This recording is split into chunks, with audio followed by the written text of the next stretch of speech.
फजूल के काम इन्हें बंद किया जाए, इन्हें बंद किया जाए। और कोई भी अपनी बच्ची को, बेटी को मुफलिसी के डर से कत्ल ना करे।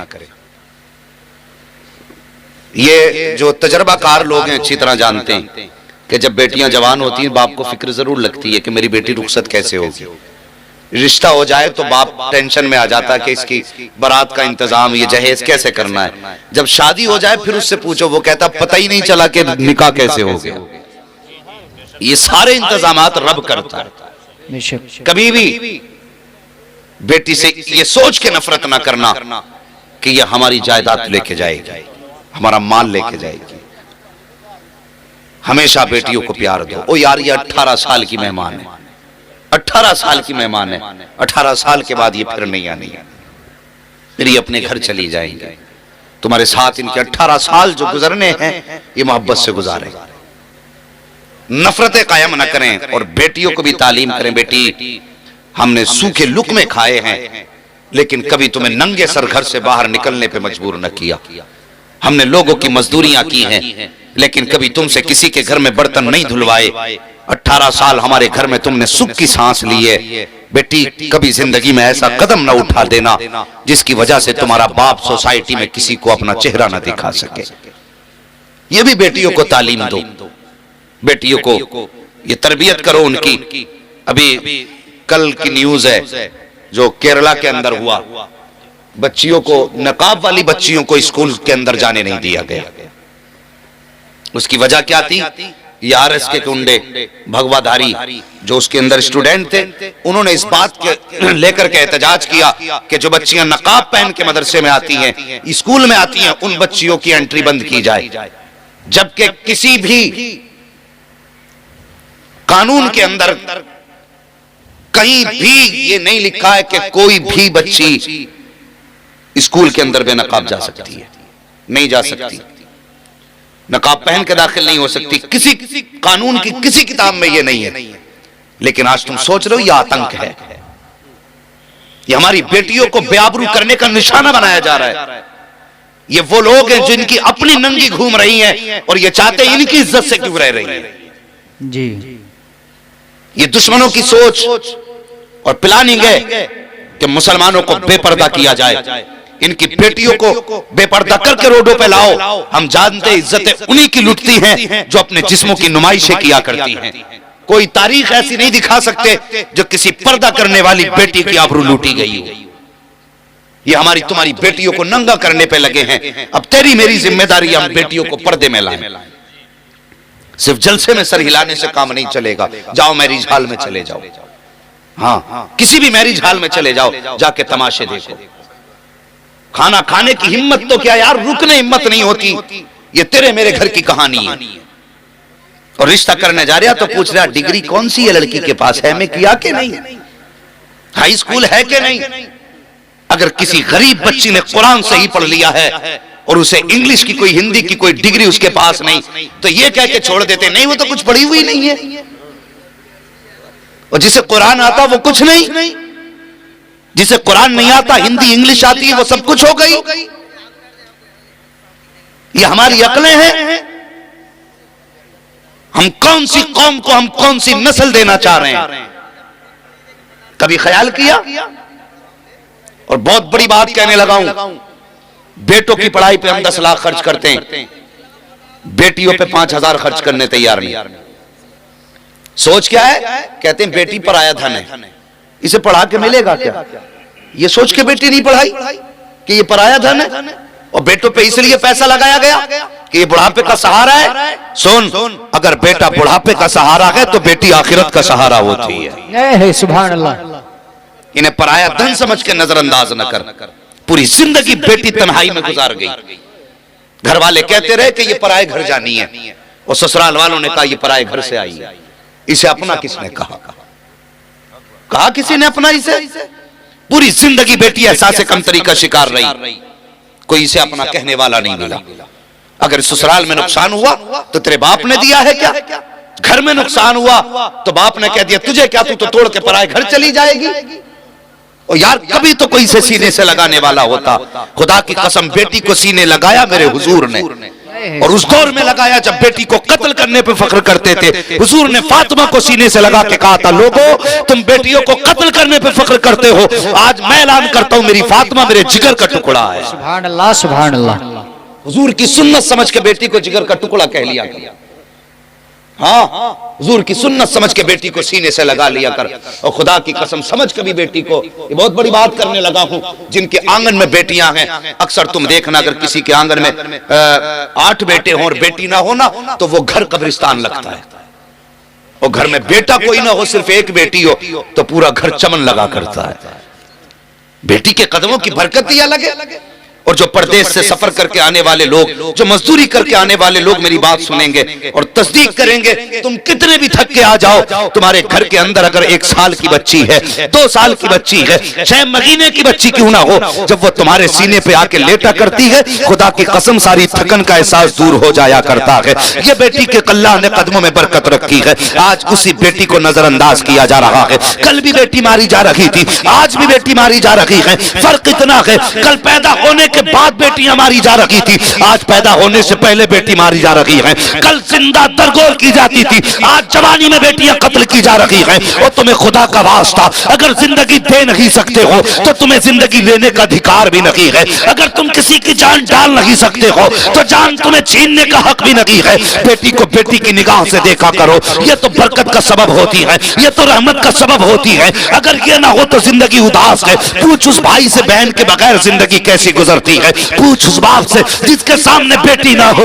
उसकी जिंदगी कैसे गुजरती है। और यार ना होना तो छोड़िए, उन बापों से कभी पूछो जिन्होंने बेटियों को लाल कपड़े पहना करके रुखसत कर दिया है। आज भी वो कहते मिलेंगे, जिस दिन से बेटी गई है दिल नहीं लग रहा है। जब से बेटी गई है घर सूने लगते हैं। इन बेटियों को नजरअंदाज करते हो, आओ मुस्तफा के दामन में आ जाओ। अगर 50,000 बेटी की तालीम पे खर्च करते हो तो 20,000 बेटी की तालीम पे खर्च कर दो। दावे के साथ कहता हूं, तेरा बेटा तेरी कब्र पे या तो शबे बारात में जाएगा, या शबे कद्र में जाएगा, या चांद रात में जाएगा, या किसी ईद के दिन जाएगा। जब अगर याद आएगी तब हाथ उठाएगा। लेकिन अगर बेटी को कुरान पढ़ा लिया तो सुन और कान खोल के सुन। अगर सुबह का सवेरा होगा, सूरज निकलेगा तब भी बेटी बाप के नाम का कुरान पढ़ेगी। सूरज छुपेगा तब भी बेटी बाप के नाम का कुरान पढ़ेगी। और यार ये वो जात है जो सब कुछ भूल जाती है, अगर रहता है तो बाप का प्यार याद रहा करे। सुभान अल्लाह। नारे तकबीर, नारे रिसालत, मसलके आला हजरत, जश्न दस्तार बंदी अल्लामा मुफ्ती हम्माद रजा साहब क़िबला। सुभान अल्लाह, सुभान अल्लाह। बेटियों को भी पढ़ाइए और बेटों को भी पढ़ाइए। बेटों से गुजारिश है मेरी MBBS बनना, लेकिन पहले कुरान सीख लो। और मैं कहता हूं भाई, जिसने एक बेटे को वकील बनाया, जज बनाया और डॉक्टर बनाया, बड़ी बड़ी 4 बेटों को 4 डिग्रियां दे के चला गया और ऐसी कब्र में जाके लेट गया, मैं कहता हूं सबसे बड़ी बेगैरती की मौत मरा है। हाँ, गलत नहीं कहता। मिजाज देखो, डॉक्टर साहब बैठे हुए हैं, ये तस्दीक करें इस बात की, जो लोग ICU में पड़े होते उनकी मौत बड़ी मायूसी की होती है। अब तो मिजाज हो गया, सांसें बंद हो गई फिर भी ICU में कोई लेके भाग रहे, मरे हुए को लेके जा रहे हैं, कोई जान डाल दे।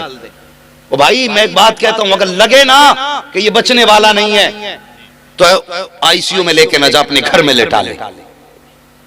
खुदा की कसम, जो शिफा रब ने कुरान में रखी है ना, वो किसी इंजेक्शन में नहीं रखी है। हाँ, दवा भी कर सकते हैं आप, लेकिन मैं कहता हूं अगर तुम जिंदगी से मायूस हो तो MBBS के पास ICU में भर्ती ना करो। वरना सुनो, जिस चादर पे लेटा वो चादर नापाक, जिस बिस्तर पे लेटा वो बिस्तर नापाक, जो उसे कपड़े पहनाए गए वो कपड़े नापाक, जो दवाई उसे लगाई गई वो दवा नापाक, जितने कंपाउंडर और नर्सें वहां खड़ी हैं सब की सब नापाक हैं। बता तो सही, रहमत के फरिश्ते आएंगे तो कहां आएंगे? वो मरेगा तो सांसें कैसे निकलेंगी? उस वक्त देखो बंदा ICU में है, रिश्तेदारों के हालात देखो, कोई हाथ में जूस की थैली लटका के लेके जा रहा है और उसके मुंह पे ऑक्सीजन लगा है, कोई सेब लेके जा रहा है, कोई केले लेके जा रहा है। अब वो ICU में बेबसी की जिंदगी जी रहा है, आंख से आंसू बह रहे हैं। तुमने ICU वालों को देखा होगा कि गर्दन तक नहीं हिला सकते, लेकिन आंख से आंसू बहते हैं। कभी सोचा ये क्यों रो रहा है, इसके आंख से आंसू की वजह क्या है, क्यों रोया, क्यों आंख से पानी आया? ये मर्ज की वजह से नहीं आया प्यारे, ये तेरे हाथ में जूस की थैली देख के रो दिया है, ये तेरे हाथ में सेब देख के रो दिया है, ये तेरे हाथ के फल देख के रो दिया है। इसलिए नहीं रोया कि मैं इन्हें खा नहीं सकता,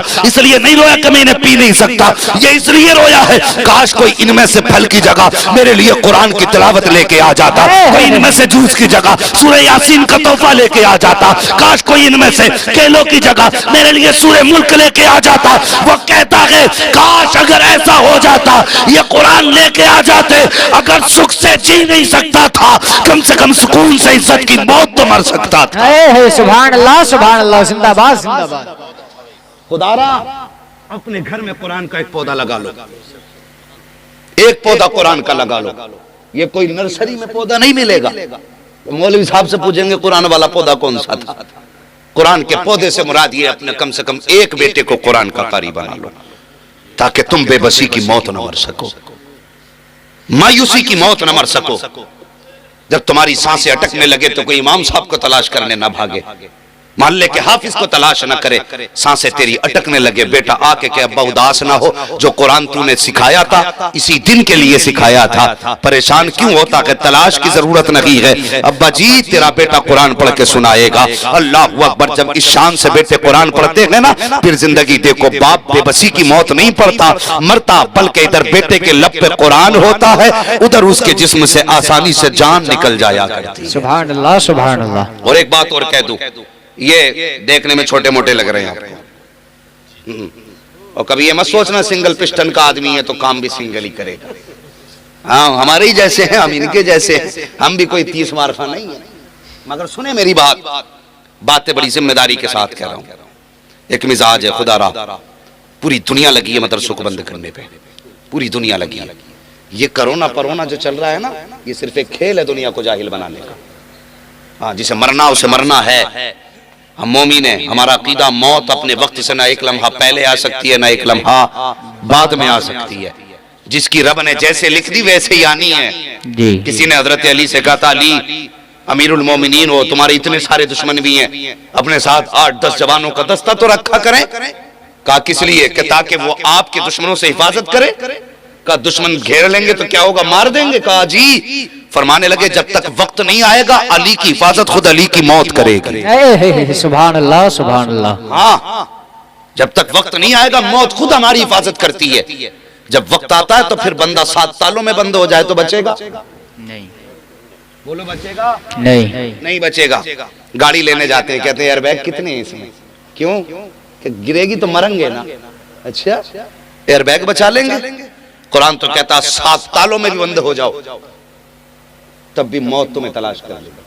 वो मरना है ना, तो फिर सुनिए, मौत सबको आनी है।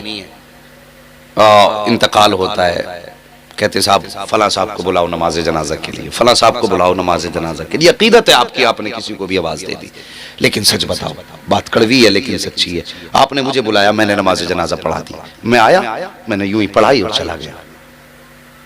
क्यों? मरने वाले से कोई मुझे ऐसी हमदर्दी तो थी नहीं जो मैं रो देता, उसका एहसान मुझ पे ऐसा था नहीं जो मैं याद कर लेता। ठीक है, मैं आया, मैंने हाथ उठाया, चला गया। और फर्ज करें अगर मेरी जगह पे, मेरी जगह पे मरने वाले का अगर बेटा खड़ा हो मुसल्ले पे, जब वो हाथ उठाएगा तो बाप की बचपन की शफकतें याद आएंगी। जब वो कहेगा अल्लाह इसे बख्श दे, तो उसके खिलाए लुक़मे याद आएंगे।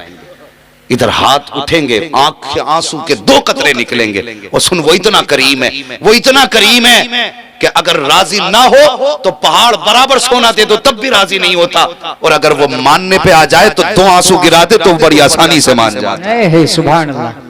तेरा अगर अपना बेटा बैठा हो, वो हाथ उठा के कहे या अल्लाह, ये जो जनाजे में लेटा कोई मेरा दूर का नहीं, मेरा अपना है, ये मेरा बाप है, मालिक इसे बख्श दे।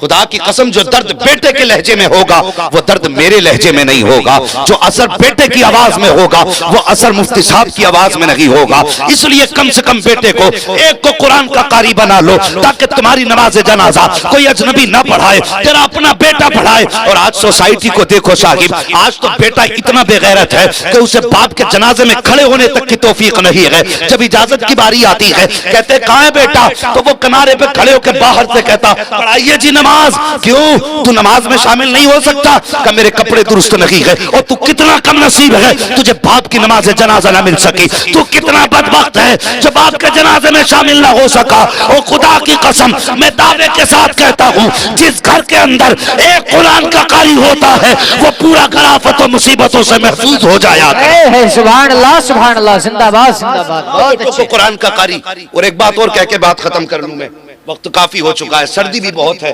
आपने बड़ी मोहब्बत से सुना, बस एक बात और सुन लें तो अल्लाह तौफीक देना। तो अपने छोटे छोटे बच्चों को कुरान से जोड़िए, छोटे छोटे बच्चों को कुरान से जोड़िए। कुरान से जोड़ने का मतलब क्या? उसके गले में कुरान लटका दो? नहीं, उसका रिश्ता किसी आलिम के करीब कर दो। अगर कोई आलिम बस्ती में ना हो, मस्जिद के इमाम के पास भेज दो, उससे कहो कि मेरे बेटे को कुरान की भले एक आयत सिखा मगर सिखा। और सुनो,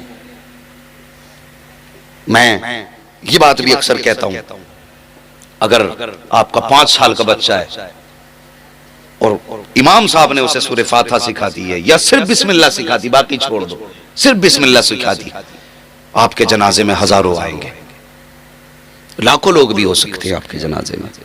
लेकिन साथ में ना अपने 5 साल के बच्चे की वसीयत जरूर करके जाना कि मेरे छोटे बेटे को मेरी कब्र पे जनाजे के साथ जरूर भेजना। इसलिए कि जितने भी हाथ उठाते हैं, खुलूस किसी की नियत में नहीं होता है, इल्ला माशाअल्लाह। मगर अगर आपका छोटा बच्चा, वो बच्चा जिसकी उम्र 5 या 6 साल है, अगर तुम्हारी कब्र पे खड़े होकर हाथ उठाएगा, मेरा ईमान कहता है अल्लाह उस पे कब्र के सारी मंजिलों को आसान कर देगा और फरमाएगा फरिश्तों अब हिसाब भी लेके क्या करोगे, वापस आ जाओ। इसका छोटा बच्चा कब्र के बाहर खड़े होकर मुझे रहमान कह के पुकार रहा है। हाँ, कभी कभी लहजों की बड़ी कदर होती है। अगर आवाज और अपनी दुआओं में अगर दर्द हो ना, तो फिर मकबूलियत भी जल्दी होती है। लेकिन हम दीन से बहुत दूर हैं। हमने कुत्ता बिल्ली पढ़ाया, बेटों को कुरान नहीं पढ़ाया। मदरसों में बच्चे डालिए, दीन के करीब कीजिए। बड़ी मुकम्मल गुफ्तगू इस ताल्लुक से हजरत से आपने सुनी है और कितना फायदा है इल्म दीन सिखाने में। और हम एक बात बता दें, जब से ये कौम नौकरी के चक्कर में पड़ी है ना, तब से तबाह हो गई। जब से ये कौम नौकरी के चक्कर में, हजरत उमर ने कहा था जब तक ये कौम तिजारत करेगी इस कौम को कोई नीचे दबा नहीं सकता है। हमने तिजारतें तो छोड़ दी, जो रह गए तिजारत में कसमें खा खा के 9 का 99 कर रहा, कसमें खा खा के 9 का 99 कर रहा कि ईमान से मौलाना तुमसे कोई फायदा नहीं, बल्कि 5 रुपए तुम्हें छूट में दे रहा हूं, जो बेच रहा वो भी हराम कर ली। तो तिजारत की तरफ ज्यादा बढ़े। हाँ, हम नौकरी करने नहीं आए थे दुनिया में, हम हुकूमत करने आए थे। इनसे पूछो उलमा से, जो सरकारी नौकरियां ले रहे हैं खैरियत नहीं, मतलब बरकत ही नहीं है। 60-60 हजार तनख्वाहें आ रही है और फिर भी कर्जा लिए बैठा। और प्राइवेट पढ़ाने वाले मस्जिद के 5000 के इमाम, इनकी जिंदगी देखो, भले चटनी से खा सकते हैं, 5 रुपए का कर्जा सर पे नजर नहीं आएगा। अल्लाह ने ये बरकतें रखी हैं। तो हम यहाँ नौकरी करने नहीं आए थे, हम यहाँ हुकूमत करने आए थे। कोशिश करें तिजारत की तरफ ज्यादा बढ़ें और अपने आप को तिजारत की तरफ लेके जाएं। बिजनेस आप आगे करें, लेकिन धोखा दे के नहीं। अगर कोई 1 किलो ले रहा 900 ग्राम नहीं तोलेंगे, बोलो इंशाअल्लाह नहीं तोलेंगे। इंशाअल्लाह बोल नहीं रहे क्या बात? कि 1 किलो में पूरा 1 किलो तोलेंगे इंशाअल्लाह, बोलो इंशाअल्लाह। हाँ, और दुकान पे चले जाओ ना, अभी पीपल्स थाने में इतनी लाइटें जला गए, कपड़ा दी गई है तो पहले लाइटें जला रही। क्या मसला है भाई, पहले लाइटें जला रहा। अब गांव का आदमी बेचारा रेट देख के कपड़े की कदर जानता। अब तजर्बाकार लोग कहाँ के कपड़ा देख के रेट जाने, वो तजर्बाकार लोग थे जो छू के बताते थे ये इतने का होगा। अब रेट पूछ के कह रहे हैं ना कितने का, ना 1100 का, ना अब अच्छा है। तो वो उन्होंने भी बलब लगा लिए खूब, बहुत से ले। अब तो कहां तक अच्छा ना बतागा, अब तो बता गई और लिख दिया भैया हाजा मिन फजल रब्बी, बड़ा बड़ा लिख दिया। सब लूट खसोट चल रही है। खुदारा जायज लें। लॉकडाउन हुआ, कुछ लोगों की खसलतें सामने आई, क्या क्या हरकतें न की लोगों ने। इतनी हरकतें लोगों ने की कि रेट रोक के रख लिया सामान कि अभी महंगाई बढ़ेगी तो बेचेंगे। हाँ, रोक के रख लिया तो बेचेंगे। ओ भाई, अल्लाह के बंदों पे रहम किया करो, रहम किया करो अल्लाह के बंदों पे। एक बात और बता दूं, मैयतें तो सभी के आगे पीछे हो रही है कि नहीं हो रही है?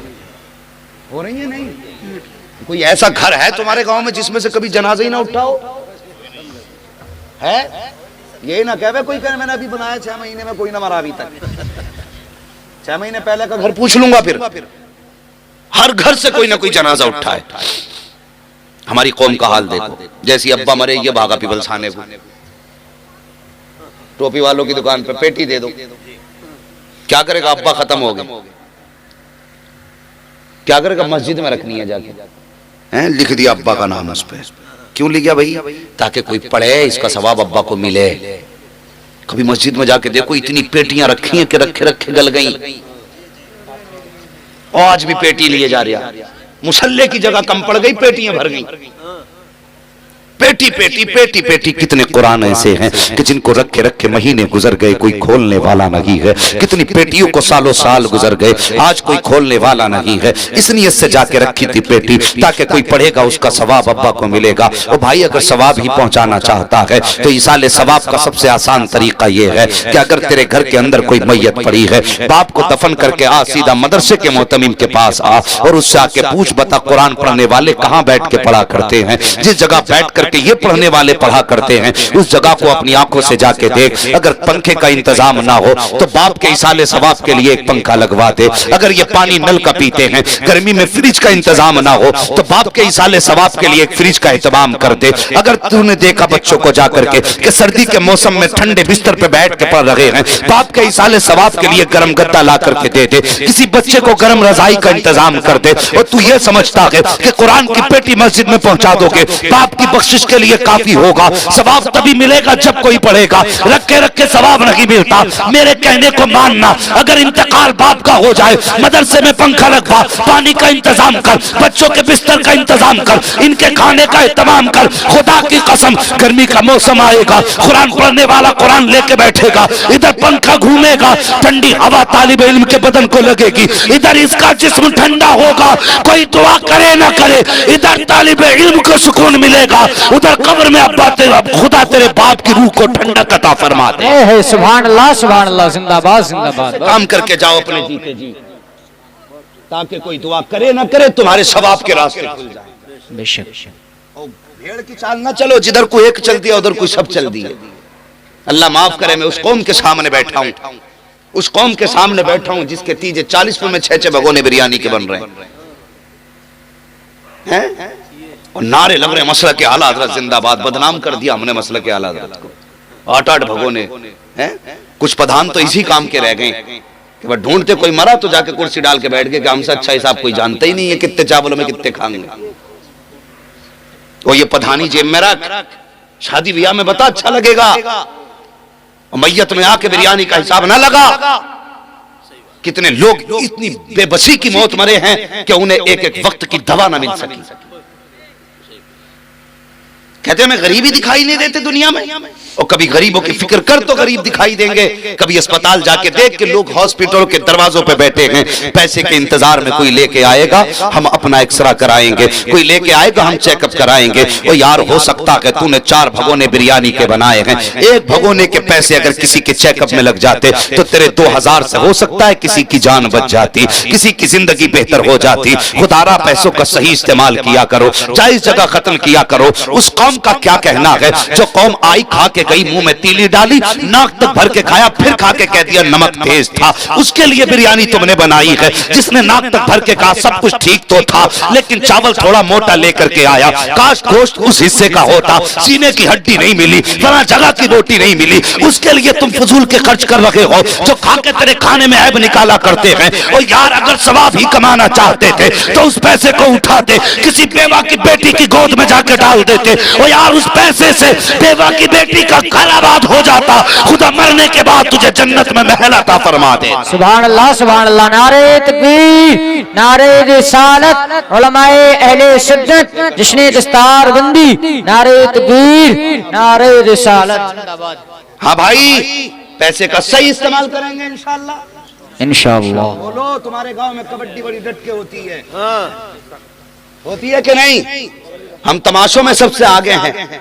हमारे गांव का नाम है कि उस गांव में कबड्डी बहुत डट के होती है। वाह भाई वाह, क्या ही अच्छा होता तुम इस इदारे के कांधे से कांधा लगा के खड़े हो जाओ।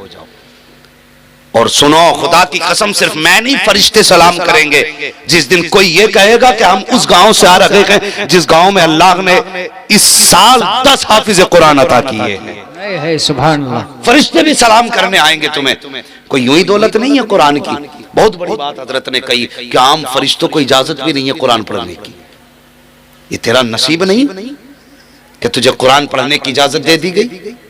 हर सीने को खुदा ने ये तौफीक बख्श दी कि मेहनत करे, सीने में कुरान उतार ले।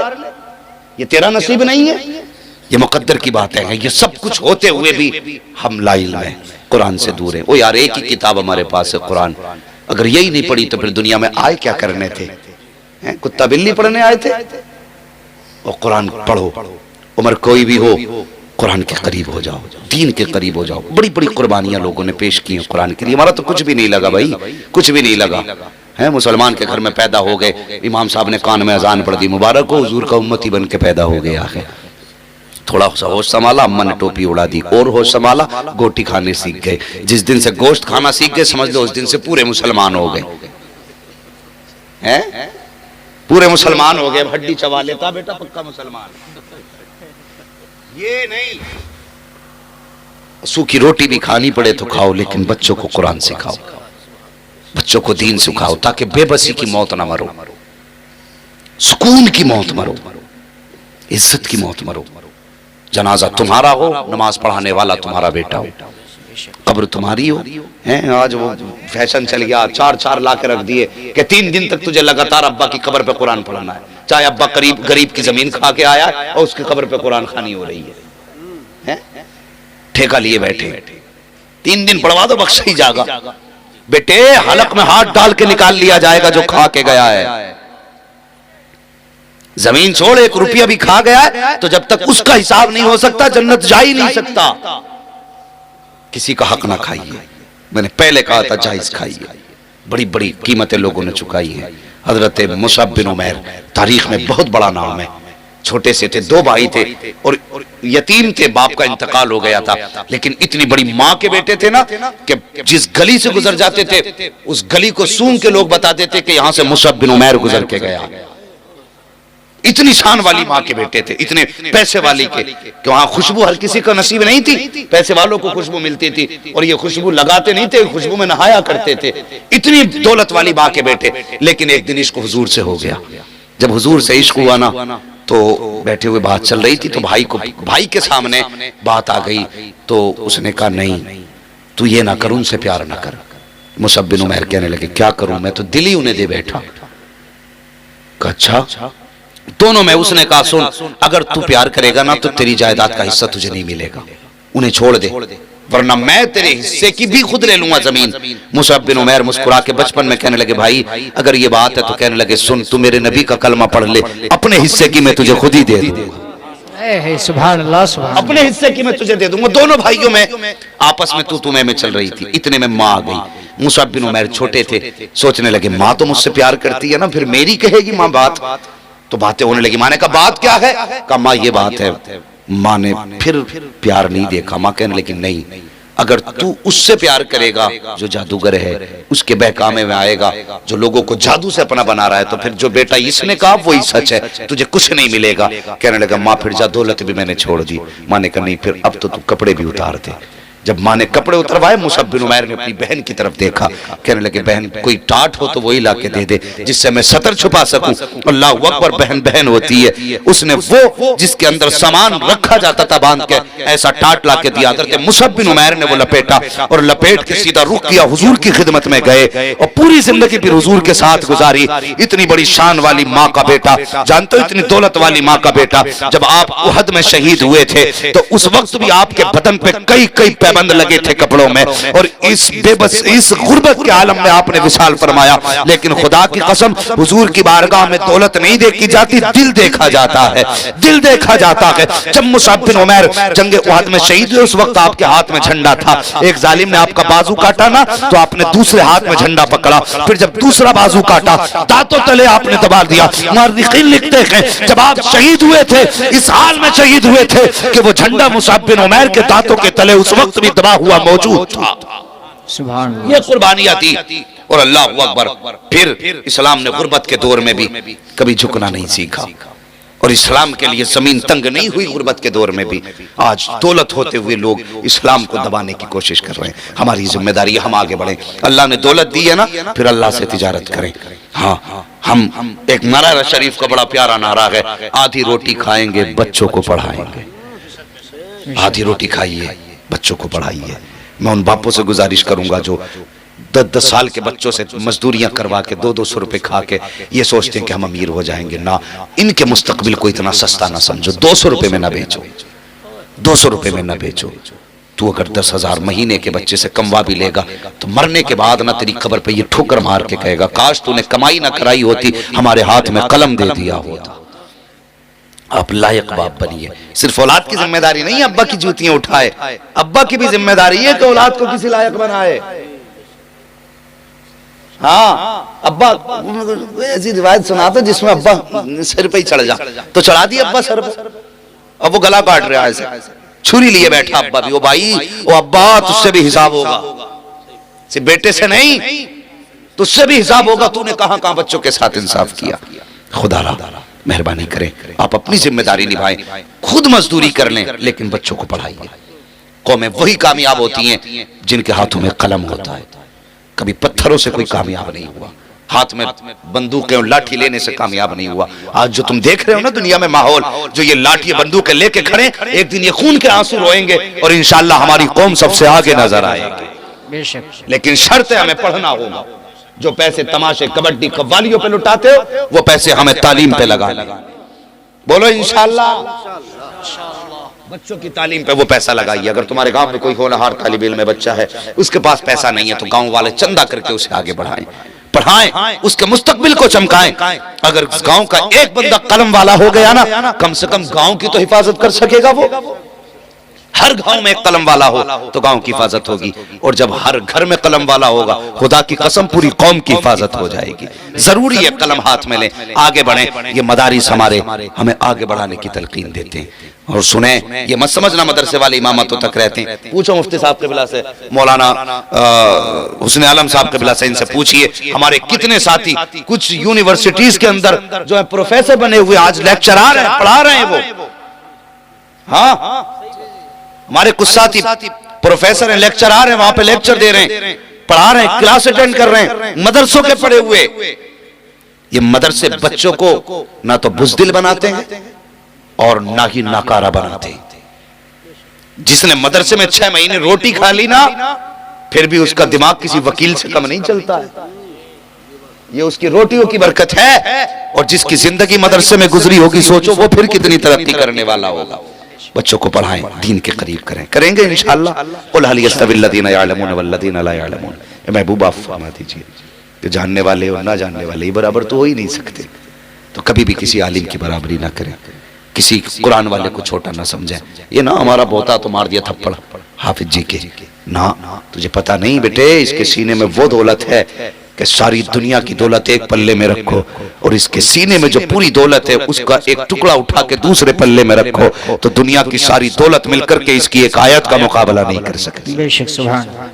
इज्जत करें, हाफिजों की इज्जत करें, उलमा की इज्जत करें। जैसा आपकी नियत होगी अल्लाह वैसी बरकत अता फरमाएगा। और जिनका काम ये है ना मौलवियों में मीम मेख करना, अभी बैठा था जहां पे रिश्ते में गए थे ना, तो 4 लोग बातें कर रहे मौलवियों की चितवी अपनी पटवी अपनी, और बुड्ढे ही बुड्ढे थे। मैंने कहा भाई ज्यादा ही दिल जला दिखा है, मेरी तबीयत थोड़ी ऐसी थी, मैं लेटा था, उन्हें पता नहीं यहाँ कोई मौलवी लेटा है, तो बुड्ढे बुड्ढे कह रहे मौलवियों की चितवी अपनी पटवी अपनी है भाई। तो वो कह रहा हाँ सही कही। बोले एक बात मैं बताऊं, तो वो बता रहा, कह रहा बारिश होने लगी जलसे में, तो मौलाना कहने लगे कहाँ जा रहे हो, अल्लाह की रहमत छोड़ के, ये रहमत है अल्लाह की। क्या मजदूर था बैठ गया, कहने लगा एक दिन बारिश हुई, मौलाना तेज तेज जाल लगे उठ के, उसी मजदूर ने कह दिया तुम कहाँ जा रहे हो रहमत छोड़ के, तो कहने लगे मैं इसलिए जा रहा हूँ, नादान देखता नहीं अल्लाह की रहमत मेरे पैरों पे गिर रही है। तो कहने लगा मौलवियों की चित भी अपनी पट भी अपनी। नहीं भाई सुने, कभी किसी एक शख्स को लेकर के पूरी जमात को गाली न दे, और कभी ख्याल भी मत करना, ये सोचना भी मत। मैंने उनकी नस्लें तबाह देखी हैं जिसने इल्म और उलमा की मुखालफत की है। अगर चाहते हो दुनिया और आखिरत बेहतर हो तो कुरान वालों से प्यार करो, इल्म वालों से प्यार करो, खुदा की कसम दुनिया भी बेहतर होगी, आखिरत भी बेहतर हो जाएगी। हाँ, वरना अगर जाहिलों की बात की जाए तो लो, अभी 3 दिन पहले की बात, अभी 3 दिन नहीं हुए, मेरे मोबाइल में रिकॉर्डिंग मौजूद है। एक सवाल आया, कारी साहब ये जुर्म कोई पढ़ा लिखा कर ही नहीं सकता जितना बड़ा जुर्म उसने किया। सवाल किया हजरत, एक बाप ने अपनी बेटी से जिना किया, उससे बेटी पैदा हुई और वो आज भी बेटी के साथ घर में रह रहा है, और जो उससे ताल्लुक रख के बताइए उसका क्या हुक्म है। ये हालात हो गए हमारे, शर्मो हया खत्म हो गई। अगर एक शख्स को उठा के सबको ये कह दिया जाए तो बताओ फिर आपको तकलीफ होगी कि नहीं। हर आदमी कह देगा मौलाना गलत है, किसी एक की वजह सबको बुरा नहीं कहा जा सकता। ओ भाई घर में दीनी माहौल लाइए, दीन से जुड़िए, उलमा से प्यार कीजिए। अल्लाह ताला हम सबको इल्म और उलमा से प्यार करने की तौफीक अता फरमाए। और एक बात बता दूं, एक बात आपको बता दूं, गौर से सुनना प्यारे। वो बात यह है कि जिसके घर में बरकत ना हो वो कुरान वालों को खाना खिलाना शुरू कर दे, अल्लाह ताला उसके कदम की बरकत से उसके घर में बरकतें अता फरमा देता है। ये बड़ा आसान तरीका अमीर बनने का भी और इज्जत से खाने का भी। और ये मेरे हुजूर की करम की बात है, जब हुजूर को चचा लेके गए थे ना गोद में उठा के, अल्लाह अकबर, खाने के लिए बैठे थे, खाने के लिए बैठे तो बाकी बच्चे आ गए, तो बच्चों ने आके कहा था अब्बा जी ऐसा करें ना हमें खाना खिला दें, तो कहने लगे नहीं पहले मेरा भतीजा खाएगा उसके बाद तुम खाओगे। यही चलता रहा कि एक दिन बच्चों ने कह दिया अब्बा इसमें राज क्या है कि हम बाद में खाते हैं वो पहले खाता है। तो कहते हैं बेटे सच ये है कि जब वो खा लेते हैं तब हमारे हिस्से की अल्लाह बरकत अता फरमा रहा है। बेशक सुभान अल्लाह। तो ये हुजूर की निस्बतों की बरकत है, जिस घर में कुरान वाले खाते हैं अल्लाह उस घर में बरकत अता फरमाता है। तो कुरान वालों से प्यार करें, करेंगे इंशाअल्लाह। पूरी दुनिया मदरसे बंद करने पे लगी है, और ईमानदारी से तुम अपना उश्र देना शुरू कर दो, दौलत वाले ज़कात देना शुरू करते हैं। खुदा की कसम किसी की खैरात की जरूरत नहीं, फिर मदरसों को किसी की खैरात की जरूरत नहीं है। तुम्हारा जो तुम पे हक है वो देना शुरू कर दो, दुनिया हैरत से देखेगी। हमने बंद करने की कोशिशें बहुत की, हर साल इस गांव में 5 हाफिज कुरान तैयार हो रहे हैं। सुभान अल्लाह, सुभान। करेंगे ताबुल मदारिस का इंशाअल्लाह, इंशाअल्लाह। हाँ, काम करने वालों, मजदूरी करने वालों, अपनी कमाई में से महीने में 8 दिन में कुछ हिस्सा मुकर्रर कर लो, हमें 8 दिन में 100 रुपए रसूलुल्लाह के घर में देने। फिर देखो अल्लाह कितनी बरकतें देगा, नसीब अच्छे होंगे, नस्लें अच्छी होंगी। बस जो हुए गलत उनको माफ फरमाए रब्बे कायनात। जिंदगी ने दिया साथ, फिर होगी मुलाकात, चमन रहा फूल खिलेंगे, जिंदगी रही फिर मिलेंगे। मुसाफिर हैं हम भी, मुसाफिर हो तुम भी, किसी मोड़ पर फिर मुलाकात होगी। सारे लोग कलमा शरीफ पढ़ लीजिए, ला इलाहा माशाअल्लाह। पहली बार अपने इलाके में, मैं इलाके में पहली बार तो कम ही वक्त मिलता, लोग कहते हैं आप इलाके को टाइम ही नहीं देते, मुझे दूसरे इलाके वाले ही नहीं छोड़ते, तो मैं इधर नहीं रह पाता। लेकिन मुझे खुशी है कि मेरे इलाके में मुझे दोबारा कहने की जरूरत नहीं पड़ी, और जोर से पढ़ लो, शुक्र है जोर से, ला इलाहा इल्लल्लाहु मुहम्मदुर रसूलुल्लाह व मा अलैना इल्लल बलाग अस्तगफिरुल्लाह रब्बी मिन कुल्ली ज़ंबिन व अतूबु इलैहि। अस्सलामु अलैकुम व रहमतुल्लाहि व बरकातहू। बैठ जाइए, अभी आप बैठ जाइए बेटे, 5 मिनट बैठ जाइए। दस्तारबंदी का मंजर जिसके लिए जलसा सजाया और पूरी मेहनतों का जो एक रिजल्ट है वो आपके सामने है, बस बैठें और इसको सराहें और उसके बाद जाएं। बैठ जाइए अपनी जगह पर।